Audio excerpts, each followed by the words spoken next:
Welcome to our channel दोस्तों। Hydrogen वाले chapter के अंदर लास्ट वीडियो के अंदर हम पार्ट 8 में कुछ लास्ट टॉपिक जो है हमारा यूजेस ऑफ हाइड्रोजन पेरोक्साइड देखने वाले हैं दोस्तों। ये यूजेस एमसीक्यू पार्ट है, कहीं पे भी थियरी में नहीं आने वाला। आज का जो टॉपिक है वो पूरा एमसीक्यू बेस्ड जाएगा, तो हम उसके अकॉर्डिंग कौन सी चीज़ें इंपॉर्टेंट है। It wide scale use has a tremendous increase in the industrial production of H2O2. Some of the areas of area is still. First, daily life use the hair bleach. Hydrogen peroxide किस में use होता है? Hair bleach and as a mild disinfectant. ये disinfectant में use करते हैं, वो तो हमें पता है कि जो घाव हो जाता है और उसको जख्म को रूज लाने के लिए जो हम यूज करते हैं वो हमारा कौन सा है? यही है कि जिसमें हमें डिसइंफेक्टेंट में यूज होता है, और दूसरा है हेयर ब्लीच के अंदर।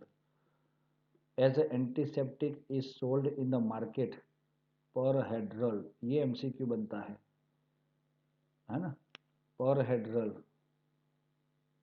हेड्रॉन। तो ये पर हेड्रोल जो है वो क्या है? तो एक्चुअली H2O2 का एक सॉल्यूशन है जो एंटीसेप्टिक में यूज होता है।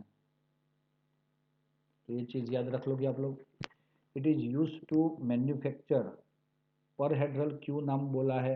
ये तो पर हाइड्रोक्स पेरोक्साइड है इसीलिए, और हाइड्रोजन भी है ना। और एक चीज़ से हम बता सकता हूँ मैं कि HOOH, तो एक तरह से OH भी है, पेरोक्साइड भी है, हाइड्रोजन भी है। पर हेड्रोल, समझ में आया? इसीलिए इसका नाम पर हेड्रोल रखा है। उस सबसे पहले जब नाम लिख दिया जाता है तब हमें इसको ऐसे ही समझना होगा। It is use to manufacture chemical like sodium perborate. अब देखो, ये हमें क्या बनाने के लिए यूज होता है? Sodium perborate, percarbonate, which are use in the high quantity detergent. देखो दोस्तों, perborate and percarbonate use होते हैं कहाँ पे? Yes, high quality detergent. High quality detergent, सिर्फ इतना याद रख लो कि ये डिटर्जेंट में यूज होता है, ये एंटीसेप्टिक में यूज होता है। तो ये चीज़ आप लोग ध्यान में रखोगे दोस्तों कि कौन कैसे और यूज होता है आपका ये वाला जो है वो H2O2। Then it is use in the synthesis of hydroquinone. फिर tartaric acid and certain food preservatives and pharmaceutical, cephalosporin. ये वर्ड जो दिख रहे हैं हमें, ये स्पेसिफिकली इसके नाम हमें याद ही रखने पड़ेंगे दोस्तों। इसके नाम हमें क्या करने पड़ेंगे? याद ही रखने पड़ेंगे कि जिसकी वजह से हमें कोई दिक्कत ना हो, कोई प्रॉब्लम ना हो। और इसीलिए सेफेलोस्पेरिन ये एक फार्मास्यूटिकल एक ड्रग है, उसके लिए यूज़ किया जाता है। It is employed in the industries as a bleaching agent. As a bleaching agent हम यूज़ कर सकते हैं इसको दोस्तों। दूसरा, क्या ब्लीच करने के लिए? तो कपड़ा मतलब टेक्सटाइल, पेपर पल्प को, पल्प मतलब क्या पता है ना? तो पेपर का जो मिक्सचर आता है पूरा बनाने से पहले, अगर कागज़ है आपके पास और उसको पानी के अंदर भिगो के रख दोगे और जो मावा तैयार होता है that is called a paper pulp. Leather, उसको वॉश करने के लिए, उसको ब्लीच करने के लिए, जब एनिमल्स का लेदर होता है तो उसको हम उसके कुछ और बनाते हैं ना बैग वगैरह, तो उसको सबसे पहले ब्लीच वगैरह किया जाता है। ऑयल को भी ब्लीच किया जाता है कि उसके अंदर कुछ न कुछ ऐसे कुछ कंपाउंड्स जो हो वो ब्लीच करने से उसमें से निकल जाए। फैट्स का भी ब्लीच होता है। तो ये सब के ब्लीचिंग में मतलब hydrogen peroxide is widely use in the bleaching agent. तो दोस्तों कुछ वर्ड्स के अकॉर्डिंग अगर हम समझेंगे तो हमें ज़्यादा समझ में भी आएगा कि एक्चुअली हम कहना क्या चाहते हैं। एक वर्ड था आपका एंटीसेप्टिक, है ना। दूसरा है दोस्तों डिटर्जेंट। तीसरा है फार्मास्यूटिकल।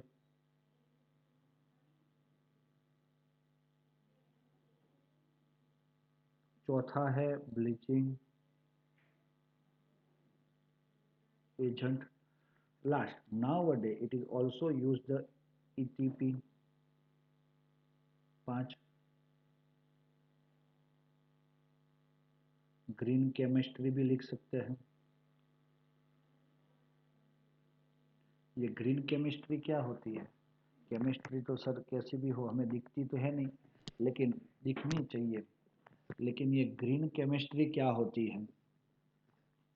भाई आप लोग इच्छते हो कि आप कुछ केमिकल्स बनाओ, लेकिन एटमॉस्फेयर जो है उसको पॉल्यूटेड कम से कम करो तो उसको ग्रीन केमिस्ट्री बोला जाएगा। Nowadays it is also used in environmental chemistry, for example in pollution control treatment। समझ लो, pollution control treatment of domestic and industrial influence जो हमने सबसे पहले डिस्कस किया था ये चैप्टर के फर्स्ट हेडिंग में ही। एंड ऑक्सीडेशन ऑफ साइनाइड, देखो industrial influential and domestic influential को कंट्रोल करने के लिए, है ना। और दूसरा देखो ऑक्सीडेशन ऑफ साइनाइड्स रिस्टोरेशन। भाई साइनाइड जो है क्या होता है जनरली, जब हमने पानी वगैरह के अंदर मिक्सअप किया है तो वो साइनाइड धीरे धीरे करके पूरे एटमॉस्फेयर में मतलब वो पानी को गंदा करता है। तो उसमें से रिस्टोर किया जाए और उस रिस्टोर किया हुआ साइनाइड को ऑक्सीडेशन कर ऑफ एरोबिक कंडीशन। ये एरोबिक कंडीशन क्या होती है? तो presence of oxygen. Anaerobic मतलब absence of oxygen. To sewage waste. समझ में आया? सेवेज वेस्ट जो कंपनियों में से निकलता है कचरा, उसमें अगर साइनाइड का अगर कोई कचरा होता है, कौन सा? साइनाइड्स का, तो ये ऐसे हम उसको क्या कर सकते हैं? ओमिट कर सकते हैं, निकाल सकते हैं। ये क्लियर है दोस्तों? तो दीज आर द यूजेस। तो ये 5 सेंटेंसेस आप 5 ये वर्ड के अकॉर्डिंग दिमाग में लाके आप लिख सकते हो इजीली और आपको समझ में भी आ जाएगा। अब हमारा लास्ट टॉपिक आ रहा है D2O।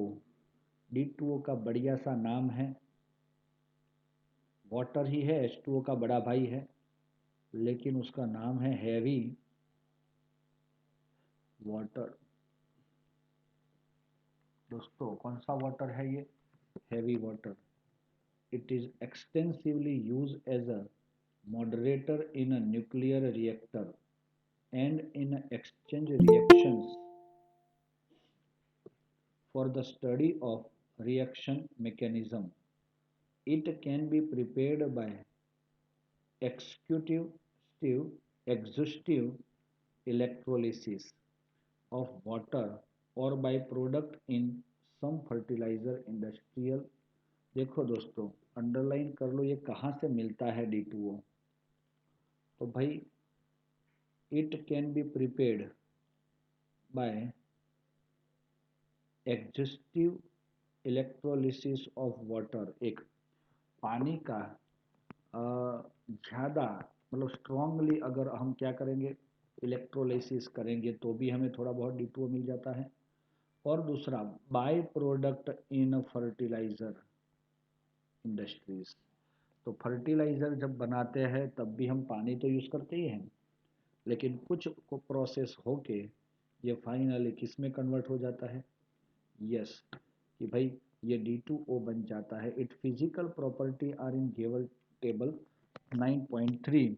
It is used for the preparation of other deuterium compound. दोस्तों अब मैं आपको बताना चाहूँगा, रिएक्शंस आपके सामने हैं।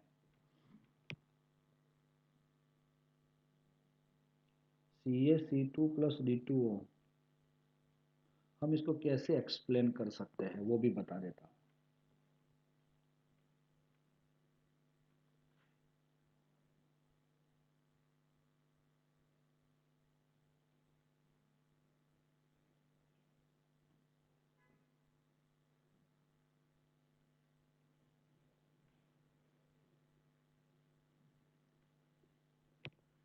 नए पेज पे ही देख लेते हैं।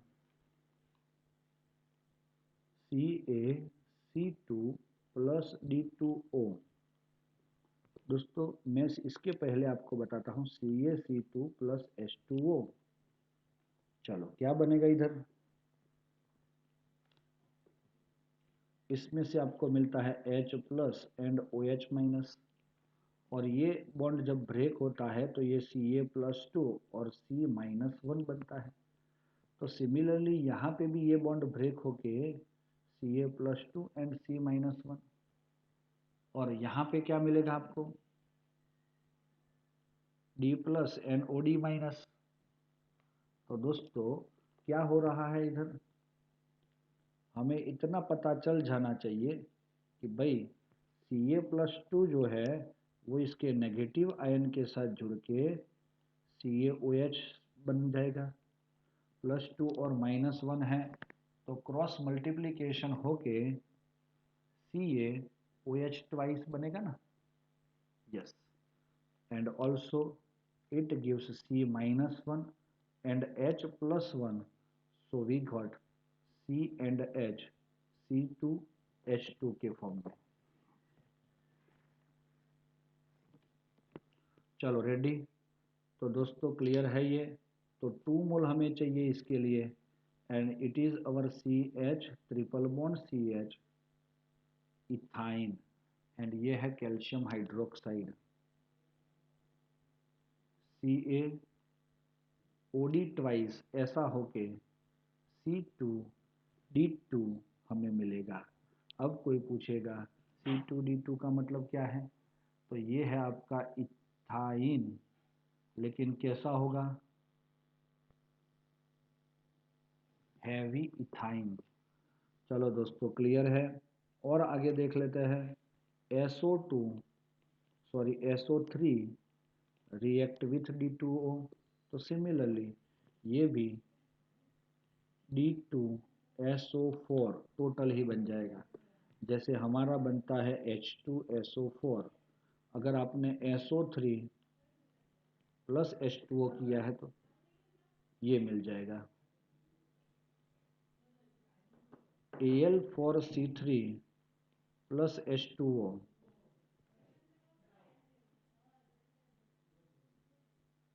What we can get here, तो देखो H प्लस OH माइनस, अगर क्रॉस मल्टीप्लिकेशन होगा तो ये -3, अरे सॉरी Al+3 और C-4 बनेगा, तो Al+3 के साथ क्या मिलेगा आपको, सर OH माइनस +3 था, इसीलिए हम इसको थ्राइस करना पड़ेगा, और C-4 है उसके साथ H+1 जुड़ा, तो क्रॉस मल्टीप्लिकेशन से आपको CH4 मिलता है। बैलेंस करना है, 4 है Al और 3 है कार्बन मीथेन के लिए। ओके डियर स्टूडेंट्स, तो ऐसे ही अगर हम लिख रहे हैं Al4C3 प्लस D2O, हाइड्रोजन कितने हो गए, 4 टू 12, तो 6, सॉरी 6 नहीं, 12 24 हो जाता है ना, तो हमें इसको क्या करना पड़ेगा कि 12H2O लेना पड़ेगा, तो 12D2O अगर ले लिया तो AlOD थ्राइस 4 एंड 3CD4 हमें मिलता है। ये CD4 मतलब कौन, ये CH4 तो मीथेन है, तो ये भी हैवी मीथेन। कोई पूछे तो आप बोल सकते हो, अदरवाइज कहीं पे लिखना नहीं है। आर यू रेडी दोस्तों, भाई समझ में आया? आपको यहाँ से क्या सीखने को मिला कि भाई ये जो भी D2O है वो D2O दिखता है लेकिन है तो H2O ही। तो जैसे H2O रिएक्ट करता है वैसे ही D2O रिएक्ट करता है आपका। यस और नॉट? समझ में आया? तो बस इस तरीके से हम इसको समझ सकते हैं दोस्तों। चलो आगे देख लेते हैं। अब ये खत्म हो गया D2 वाला टॉपिक। अब H2O जो है, H2 is a fuel, as a fuel use किया जाता है, वो हमारा सबसे पहला कॉन्सेप्ट था।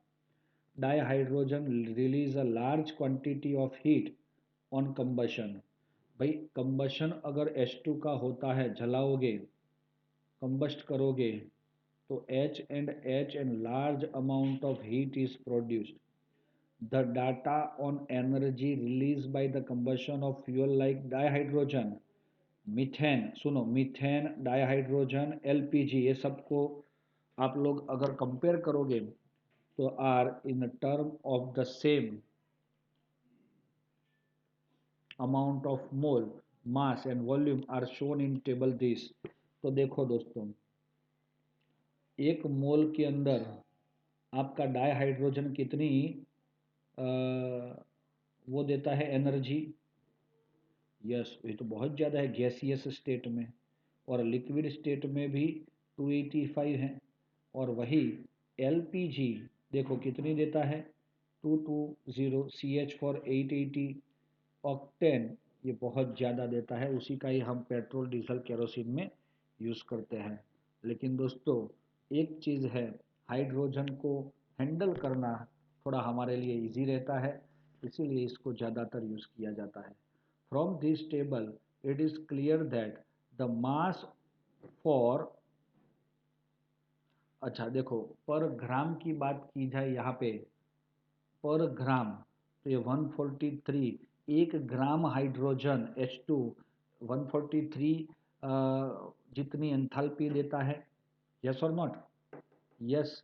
तो एनर्जी रिलीज करता है, और वो गैस लिक्विड वाला इतनी, लेकिन ये सब के कंपैरिजन में पर ग्राम वाली जो एंथैल्पी है वो इसकी सबसे ज़्यादा है, क्योंकि ये खुद H2 का मास के अकॉर्डिंग अगर हम वेटेज करेंगे तो ये H2 है। LPG में तो ब्यूटेन आता है, CH4H10, मीथेन में सल्फर है, तो ये H2 का मास तो कम हो जाएगा ना। यस और नॉट? इसीलिए बहुत वेट में ये हल्का है, और ये ग्राम के अकॉर्डिंग अगर आप देखोगे, इसीलिए मोल तो कम हो गए ना इसके, इसीलिए एनर्जी कम हो गई। तो ये ज़्यादा से ज़्यादा हमें एनर्जी दे सकता है।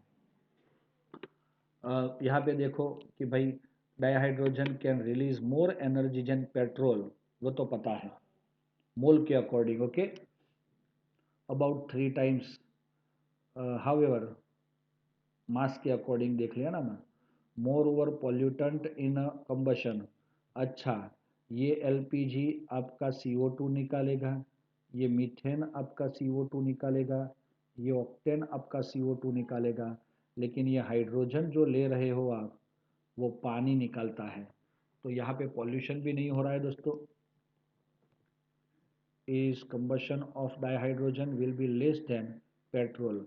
The only pollutant will be oxidize of dinitrogen due to the presence of dinitrogen, the impurity with dihydrogen. This, of course, can be minimized by injecting the small amount of water in the cylinder and to lower the temperature so the reaction between dinitrogen and dioxygen may not take place.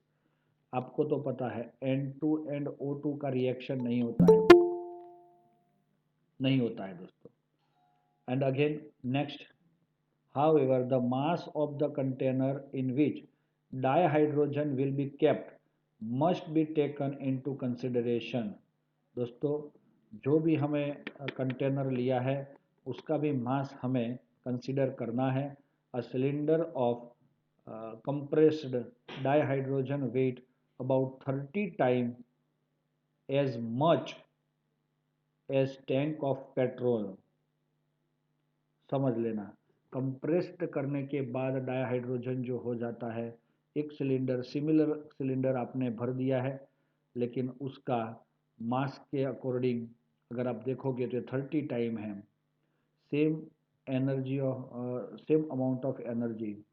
Also, dihydrogen gas is converted into liquid state by cooling to only 20 Kelvin. ये बहुत less temperature है. This would require expensive insulated tank. अगर इतने less temperature पे है तो उसको store करने के लिए भी हमें ये इंसुलेटेड टैंक चाहिए. Tank of metal alloy like Na Ni5, TiTiH2, magnesium anhydride MgH2 etc. are used to storage of dihydrogen. ये सारी चीज़ आपको समझनी है, ध्यान में रखनी है. These limitations have prompted researchers to the search of the alternative technique to use dihydrogen in an efficient way. In this view, hydrogen economy is an alternative. The basic principle of hydrogen economy is the transportation and storage of energy in the form of liquid and gaseous dihydrogen. Advantage of hydrogen economy in the energy is transmitted from the dihydrogen transmitted form of the dihydrogen and not electric power. हम इसको H2 के form में लेते हैं, electric power के form में नहीं लेते. It is for the first time to the history of India that pilot project using dihydrogen as a fuel. H2 को हमने फ्यूअल में यूज़ किया. As was launch in October 2005 as for running automobile. Initially, 5% H2 has been mixed in the CNG. CNG car आ गई है ना हमारे यहाँ, तो उसके अंदर हम सिर्फ 5% H2 लेते हैं. And from four wheeler vehicle the percentage of dihydrogen would be gradually increase to reach the optimum level. Optimum level किसको बोलते हैं?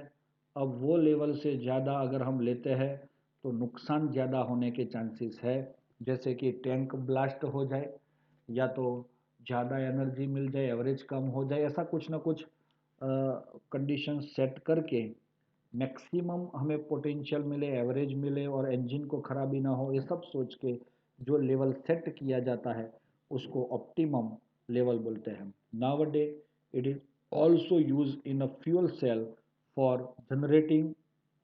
Generation of electric power. ये भी देखो दोस्तों, it is expected that economically viable and safe source of dihydrogen will be identified the years to come for its usage as a common source of energy. तो दोस्तों, hydrogen की बात जो है, वो हाइड्रोजन हमारा इतना यूज़फुल है कि जिसको हम ज़्यादा से ज़्यादा अगर उसका प्रोडक्शन पे ध्यान दे, उसका प्योरिटी पे ध्यान दे और उसके यूजेस पे ध्यान देंगे तो नेक्स्ट फ्यूचर का एक अच्छा सा सोर्स हमारा डाइहाइड्रोजन गैस है. क्लियर है दोस्तों?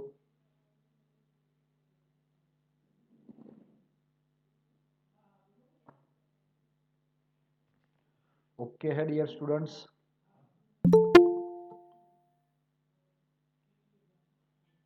हेलो, बच्चों सुनाई देता है? यस. तो हमारा ये चैप्टर यहाँ पे क्लियर हो जाता है. इसके कुछ ये जो पार्ट है पूरा थियोरिटिकल पार्ट है. ये सारी चीज़ आपको इसके अंदर से मिल सकती है. थियोरी की पार्ट के अंदर इसका सॉल्यूशन कुछ ज़्यादा वो इम्पोर्टेंस नहीं रहेगा, लेकिन जो स्पेसिफिक वर्ड्स है उसको आप लोग ध्यान में लोगे तो अच्छे से कर पाओगे. क्लियर है? ये सारी रिएक्शन है, देखो 9.20 पे वो रेडॉक्स रिएक्शन है, वो सिर्फ हमें कंप्लीट करनी है, वो सब बुक में है. यहाँ पे देखो 9.16 ऐसे एमसीक्यू आ सकते हैं भाई। Arrange the following first CaH2 BeH2 TiH2 in order increase the electrical conductance. भाई इलेक्ट्रिकल कंडक्टेंस के उसके अंदर आपको क्या करना है, इसको इंक्रीजिंग ऑर्डर में लेना है। तो कौन इजीली एच रिलीज कर सकता है? तो आपको तो पता है कैल्शियम एंड बेरिलियम के अंदर और टिटेनियम हाइड्राइड के अंदर कैल्शियम जो है वो बड़ा है बेरिलियम से, तो उस वो इजीली रिलीज कर सकता है। तो CaH2 फिर BeH2 एंड लास्ट में TiH2 आ सकता है। नहीं, TiH2 वो आपका कौन सा है? तो TiH2 is your metallic hydride, और वो metallic hydride can conduct electricity in a solid state.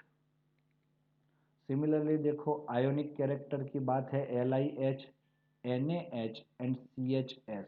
तो जैसे जैसे आप टॉप टू बॉटम जाओगे, lithium sodium and caesium group first के हाइड्राइड की बात है, तो lithium hydride sodium hydride and caesium hydride size बढ़ती है, बॉन्ड एंगल लेंथ बढ़ती है, तो ये इंक्रीजिंग ऑर्डर वही हो जाएगा। ऐसे आप बॉन्ड डिसोसिएशन एंथैल्पी भी समझ सकते हो HF की और NaH2 की। वो आपको मैं सोच रहा हूँ कि खुद करो, कैसे करना है वो आपको नहीं समझ में आएगा तो हम डिस्कस करेंगे दोस्तों। क्लियर है? हम हमारा जो लेक्चर है उसको यहाँ तक ही रखना चाहेंगे आज के लिए। थैंक यू दोस्तों।